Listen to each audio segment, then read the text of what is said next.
Hi everybody, it's Lori. Welcome to our cold vlog for the week.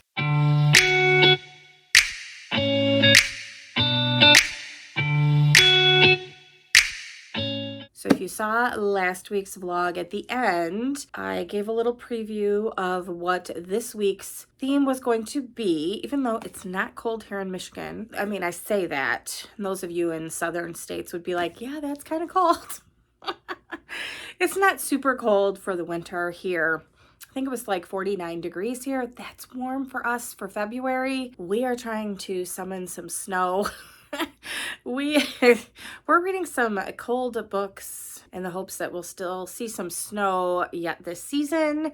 So I picked a couple of books that either had the word cold in the title, looked like a cold landscape on the front cover, or reminded me of the winter months. So I picked 4 books for this vlog, and I always reserve the right, if I do DNF something or I read super fast, I reserve the right to slot in a book from the library that I've had on hold. I have quite a few that I've been putting on hold. And Hellbent by Leigh Bardugo came in from the library just today, and I am reading a book right now that I'm not sure if I want to keep going, but here's my problem. I don't want to just DNF it because I want to read Hellbent. Like, I'd be better off just setting it aside, reading Hellbent, and then coming back to it. I'm not sure.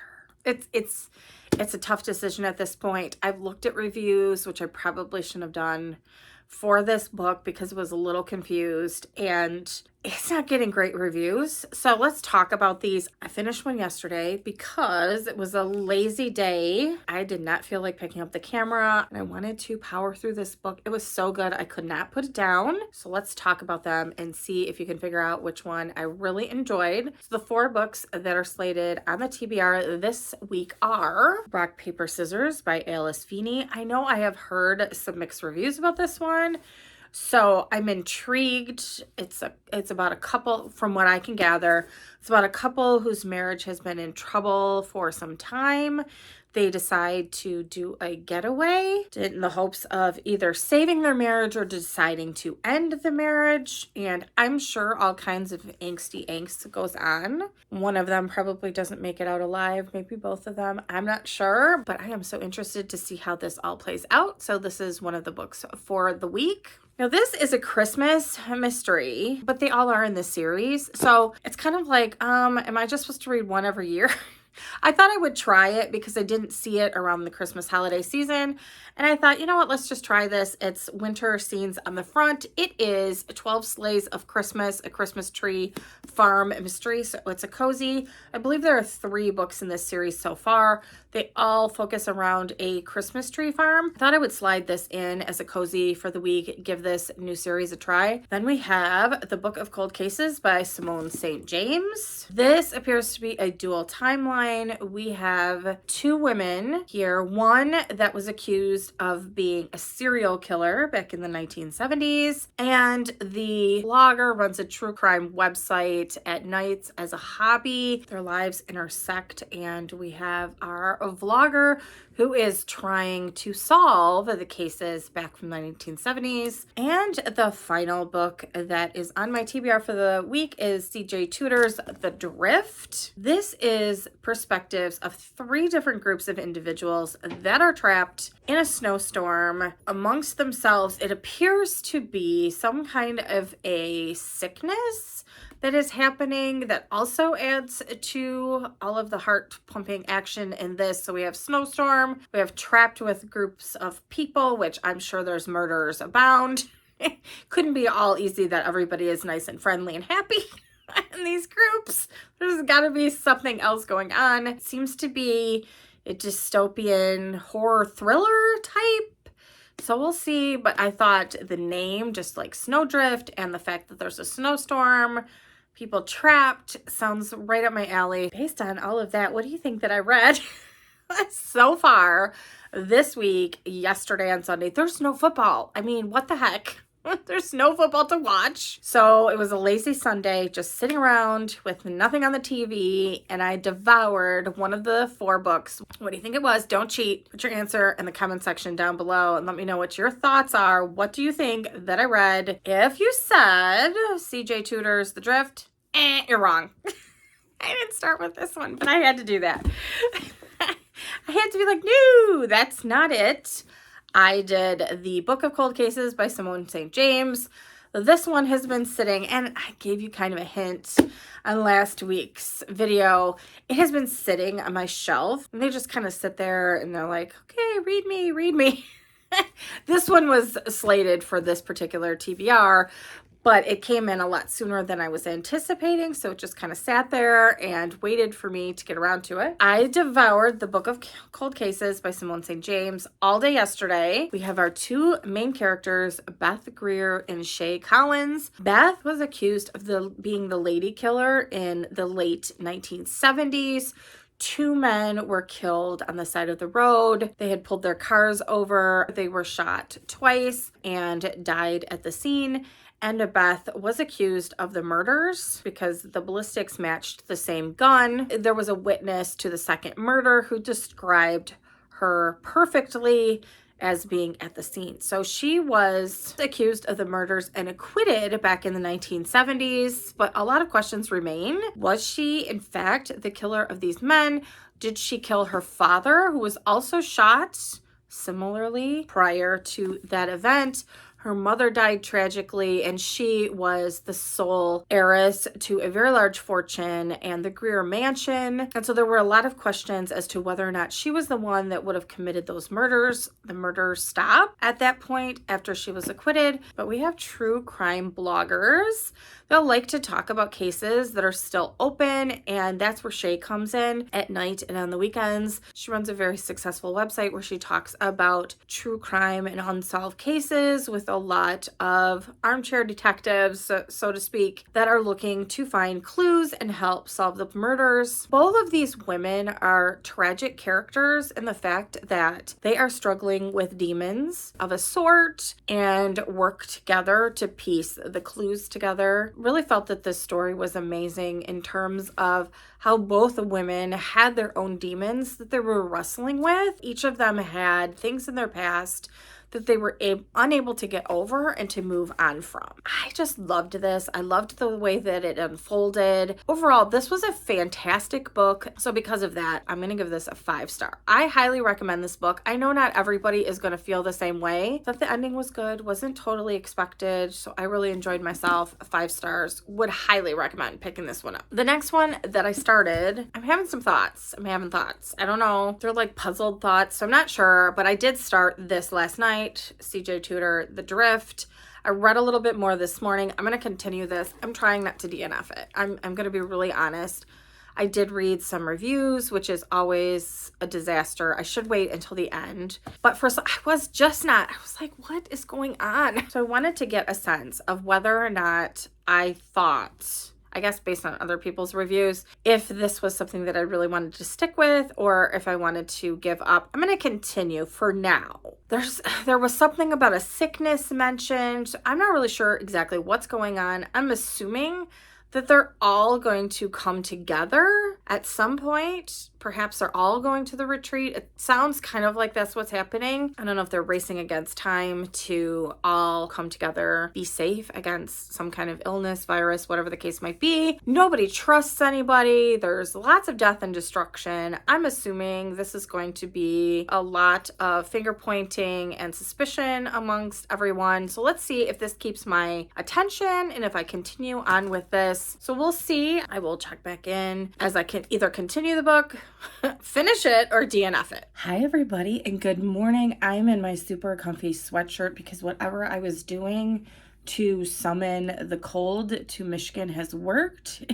It's freezing here now, so that has worked. I don't know if it was the setting of The Drift by C.J. Tudor or not, but that is set in a lot of snow in a dystopian horror thriller. That's what we're calling it. I did finish this. As you guys know, I was a little bit on the fence as to whether or not I was going to DNF this or what I felt, because there were a lot of reviews, which I shouldn't have read any reviews. There were a lot of reviews where people just said they DNF'd it, they couldn't stand it, and I was like, oh no, because I loved The Burning Girls by CJ Tudor, so I really was hopeful that this was going to be a book that I would like. So we are following 3 separate groups of people. One is on I think it's a gondola, right? Is that what those cars are that move across, up in the sky? I think it is. Anyway, it wasn't moving, which was part of the problem. Had it been moving, they would have eventually reached their destination. But no, it stopped. It was very high up over the ground. They realized that they were all put on there when they were drugged. So they wake up, realize that they were drugged, and find a body. One of their fellow passengers has been stabbed. They are stuck. They don't know how to get out. Seems like the only exit, which is above, is blocked, and they don't have any cell phones to call anybody. Just, I think, a snack and a little bit of water, very little bit of water. And so that situation, of course, is precarious. They have to figure out what they need to do to get out of there and survive. The other locations include a retreat, which sounds lovely, doesn't it? But it's not. It appears to be a medical facility high up in the mountains, very secluded. There's no way out of this area outside of skiing. There's no machinery, so no snowmobiles or anything. They have to ski in and out of town even to get supplies. So it is extremely remote. Not very many people are there.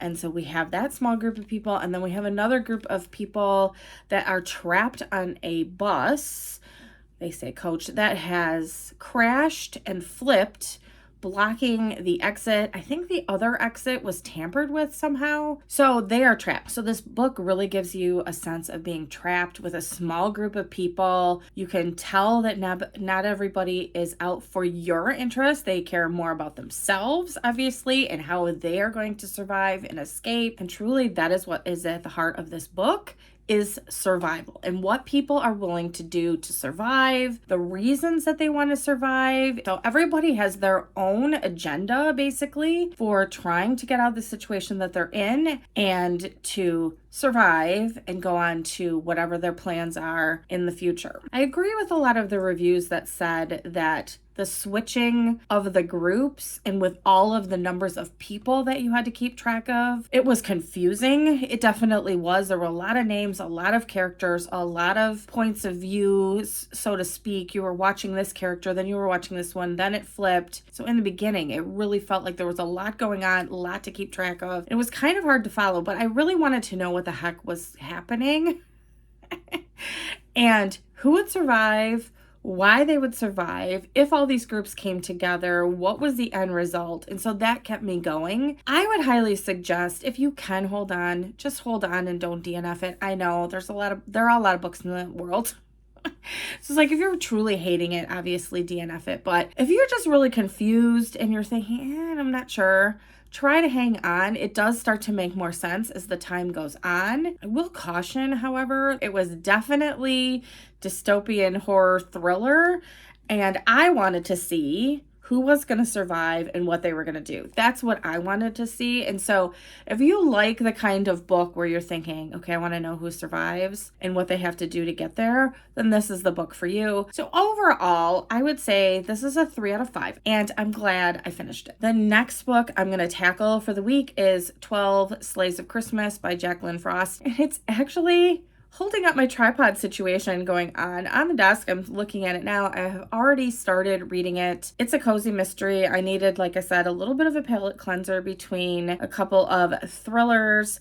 And so I decided to delve into that. I need to redecorate my office today here. Valentine's Day is over, and so I need to redecorate that. So hopefully the next time you see the bookshelf, we'll see what I dig out from all of my decoration bins. But I will check in with you when I finish, because it's not a super long read. I will check in with you when I finish 12 Sleighs of Christmas. So the cold weather dance has worked. We are getting colder temperatures and freezing rain. I don't know. I think I should have been more specific and said, I want some snow, but we got freezing rain. I guess we'll take the colder temperatures. I know I'm crazy, but we'll see how much snow we get. But I wanted to jump in as I finished the 12 Sleighs of Christmas by Jacqueline Frost. We have the story of Holly White here, who, in a typical cozy trope, has returned home after having her heart broken by her fiance days before her Christmas wedding or pre-Christmas wedding was to occur.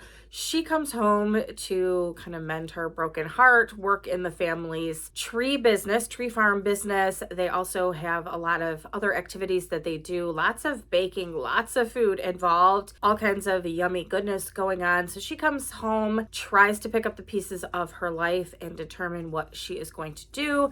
This takes place in Mistletoe, Maine. So I'm assuming northern Maine, because she said she lived in Portland, Maine for a while with this fiance jerk guy and decided to obviously come home when all of that went down. Everything seems to be going swimmingly until, of course, a body shows up on their farm, staked by one of the tree markers, I think, that they use to identify the different types of trees on the farm. So, of course, her father comes into question as to whether or not he wanted this person dead. She worked for the Historical Preservation Society, caused a lot of grief with people in town because she didn't want anything changed that wasn't historically accurate. And she had had an argument with Holly's father about some fencing for some animals because they weren't historically accurate. That it was vinyl, it wasn't accurate. So she was very picky about the bylaws and code enforcement and giving all kinds of citations and tickets. So she has plenty of enemies, but Holly is concerned because it's right before Christmas. This is the time of year that her family makes all of their money for the rest of the year. And so if the business is shut down, they can't make their money for the season. They'll lose their farm, literally. And so she jumps in trying to help the police solve the mystery. We have a new, I think is a sheriff in town that has come from Boston. He decided to take this position in Mistletoe because they hadn't had a murder in 40 years. Well, surprise, here you go. And so it seems like there's a little bit of a romance budding between him and Holly. There's also a former high school classmate that Holly doesn't remember that seems to really have the, hots for her as well. And so she works her contacts in town, asks a lot of questions, sticks her nose in, of course, where it doesn't belong, puts herself in precarious situations, per a typical cozy, and helps the police come to a resolution. Did I like this first installment of this new series? I believe there are 3. I don't know if the 3rd book has come out yet or not. I'm not 100% sure, but I believe there are 3 books in this series, and it's relatively new. I thought I would give it a try. Now, I will say it's out of season, obviously, but I thought because it fit my cold theme, so I would slide it in. I'm not sure if that hindered my enjoyment of this book a little bit because it was out of season, but it wasn't a favorite. And I think I have a couple of things that really hindered my enjoyment of this. First of all, it seemed like Holly had a couple of men revolving in her orbit right away as soon as she comes home. And, she is starting to develop feelings for this sheriff. She was just supposed to get married right then. I mean, during the time that all this was occurring. And so it just seemed a little bit odd. Her relationship had just broken up and all of a sudden she's developing feelings. So that put me off a little bit. I think they could have, the author could have waited a little bit and pushed those things aside and just developed a friendship between the characters. And there were so many yummy descriptions of food in here. And I was disappointed. There was a lot of opportunity to have recipes in here for food or crafts or even descriptions of some of the games that they played. And to give more information, maybe a group might want to incorporate a game that they talked about in here. I think that there was a lot of great information that could be used and could be helpful. I don't know, a lot of cozies will do that. They'll have recipes or some helpful hints for organizing, you know, a Christmas get together with family and friends. I don't know. Could have been fun. And I think it could have improved this book. Is it a huge gripe? No. But I mean, even some recipes on some of the drinks, like the hot cocoa, even just a simple recipe, how to make hot cocoa from scratch, melting the chocolate. How much do you need? Like how much chocolate, what's the ratio per chocolate and milk, that type of thing. And if then you're going to add schnapps or whatever to it, would have been fun. It would have added something extra to the book. Not a huge gripe, but I just think that it would have been really nice. This, again, was out of season for me. Perhaps had I read this around Christmas, it would have been a little bit better. I will say I really loved the description of Holly and her family, their relationship. I would love to visit this place in Maine. I know it doesn't exist, but it just sounds like a really fun place to visit. And so I really liked the descriptions of the setting, the atmosphere, and Holly and her family. I'm going to give it a 3. And like I said, I will try the next book in the series and see what I think. I'm a little ahead of the game. And so I've been really deciding whether or not I want to continue with the TBR or if I want to slide something else in here. I think I'm going to continue the TBR and I'm going to read Rock, Paper, Scissors. I will check back in with you and give you an update on my reading progress as I work through that book. We are headed out for dinner. The storm passed us over without a lot of damage in our area. Anyway, there was a lot of power outages and trees down, just not in our area. So I will insert some footage of our dinner now.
Finished Rock, Paper, Scissors by Alice Feeney. This is a book about marriage and some of the secrets that we keep in our lives. Mr. and Mrs. Wright, which sounds really funny, have kept from each other for many years. Go away on a special trip that Amelia wins from work as part of a raffle, I think, into the desolate countryside.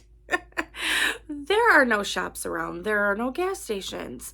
The power is out. Of course, it's a snowstorm, and it's the two of them in this remote location without a lot of modern conveniences. They are facing typical stressors that you see in a marriage, and they are deciding whether or not they want to stay together or if it's best that the two of them go their separate ways. Adam, the husband in this case, has a condition which causes him face blindness, so he's not able to look into people's faces and recognize them, which was interesting. I had never heard of that before. Perhaps it's in other books. I have never heard of that condition before, so it was very interesting to learn a little bit more about it. This just seemed going in like a slasher horror film where they were going to be in a desolate country and being attacked by all sides. They were going to attack one another since he couldn't recognize his wife.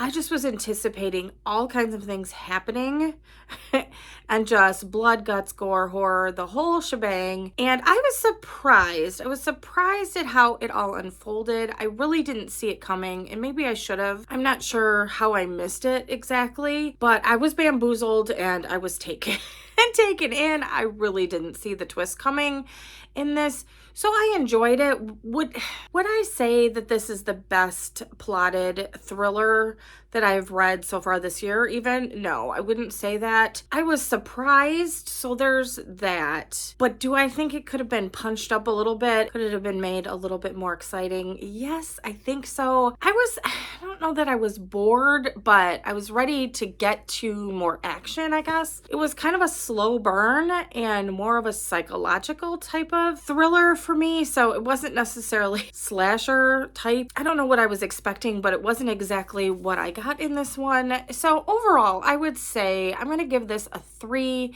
was interesting. It kept my attention.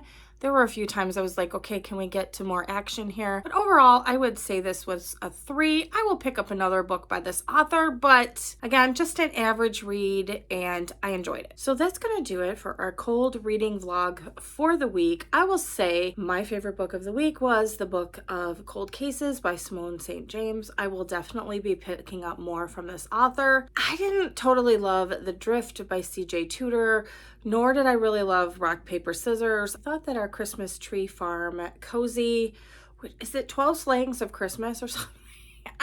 I'm spacing on the title. I'll put it here. But that one was an okay cozy. I think it was out of season for me, and I think that my enjoyment would have been heightened a little bit had I read this around the Christmas holiday season. So I will do that this December. If I can slot it into a TBR, I'll add the second book in the series to give that a try. So overall, it was an okay week, kind of an average reading week. I don't know. I feel a little slumpy. I started to read another book and I'm not feeling it right now. It's good, but there's something about it that is holding me back. So I marked my page. Basically, it's in a library book that needs to go back now because it's on hold. I'm going to go ahead and take it out again after this next person or people have read it and pick up where I left off. But for some reason, it's not hitting the mark where I'm excited to pick up the book and read it in the afternoon when I'm off of work, or even on my lunch hour where I'm like, oh my gosh, I have to figure out what's going on. So I'm going to hold off on that one. So more to come on that particular book in the future. So let's get to next week's TBR.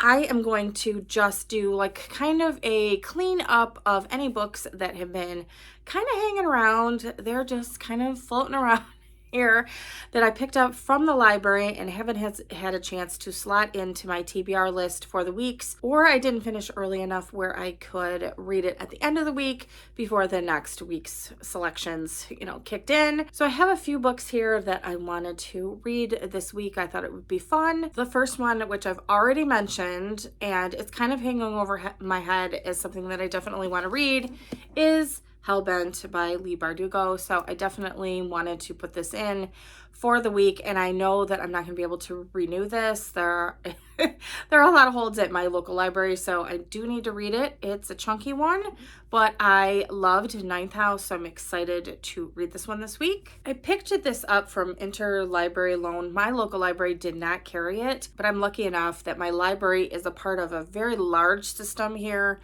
in Michigan where they can get books from all over the state basically, and the libraries that they share lending rights to. So this is A Quiet Life in the Country by T.E. Kinsey. So I do know this is a much beloved series. I hear Meg talk about this series all the time, and I'm excited to go ahead, give this one a try and see what I think. I also picked up, now this was from just walking through Barnes & Noble. Do you guys do this where you just walk through Barnes & Noble and you see some books? You're like, ooh, that looks good. So this was something that was in the new books at the front of the store that they do. And I thought it looked kind of interesting. This is Thomas Perry Murder Book. So I really don't know that much about it, but I kind of read the blurb, it was a while ago, now in the store, and put it on hold at my local library. Just recently got it. So I'll be giving this one a try as well. And the final book I'm very excited for. I think I'm going to read this one first, because I went through how I decided this time, very unscientific. I decided to do it based on the books that needed to go back to the library first. And this is the one that this is due the earliest. So it's A Curious Beginning, Deanna Raybourn. I've seen so many people have read this series. I'm probably the last one on the history of the planet that has not read this. There are a few series that I think I'm the last person that has picked it up. So I want to go ahead and dive into this. This is set in the 1880s, which seems really fun. and I'm excited. I know this is a much beloved series. I'm excited to dive headfirst into this book. I'm hoping I love it as much as everybody else does, at least the people I've heard rave about it. So I'm going to go ahead and start reading this one first for the week, and I will be checking back in with you and giving you updates, either a final update if I blow through it and read it really quick, or just updates as I read through if something stands out to me. So thank you so much for watching this cold weather reading vlog. That is hard to say. For the week. Go ahead and subscribe if you'd like to. Would love to have you part of the channel. And I will see you next time. Bye, everybody.